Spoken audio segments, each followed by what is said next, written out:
எல்லாருமே வந்து நம்ம வந்து 50, 60 இருக்கவங்களோட சில பேர் எனக்கு பல்ஸ் இந்த 72 என் மனசுல வச்சுக்கிட்டு எனக்கு பல்ஸ் 50 தான் டாக்டர் இருக்கேன், 55 தான் இருக்குன்னு டாக்டர்னு வருவாங்க.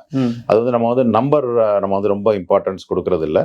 ஏன்னா வந்து சிம்டம்ஸ் இல்லை அப்படின்றப்ப நம்ம ஒன்றும் அவங்களுக்கு பண்ண போறது இல்லை. 55ல நல்லா ஆக்டிவா இருக்காங்க, 52 தான் பல்ஸ் இருக்கு, பட் நல்லா ஆக்டிவா இருக்காங்க அப்படின்னா நம்ம ஒன்றும் அவங்களுக்கு ஒன்றும் பண்ண போறது இல்லை. எப்போ நம்ம இன்டர்வெயின் பண்ணுவோம் அப்படின்னா தொந்தரவு வர ஆரம்பிக்குது, அவங்களுக்கு மூச்சு வாங்க ஆரம்பிக்குது, ஒரு டயர்ட்னஸ் வர ஆரம்பிக்குது, நடக்க முடியல, மாடிப்படி ஏற முடியல, இல்லை அப்பப்போ தலை சுத்தல் வருது, திடீர்னு மயக்கம் போட்டு விழுவுறாங்க, அது மாதிரிலாம் வரப்ப பல்ஸ் குறையுது அப்படின்ற பட்சத்தில் 30, 40 இது மாதிரி பல்ஸ் ரொம்ப குறையுது. திடீர்னு நல்லா இருக்கும், 50லே இருக்கும், 50, 60ல கூட இருக்கும், 70ல கூட இருக்கலாம். ஆனால் திடீர்னு ஒரு ஃபியூ செகண்ட்ஸ் ஹார்ட் துடிக்காமல் நின்று போயிடலாம்.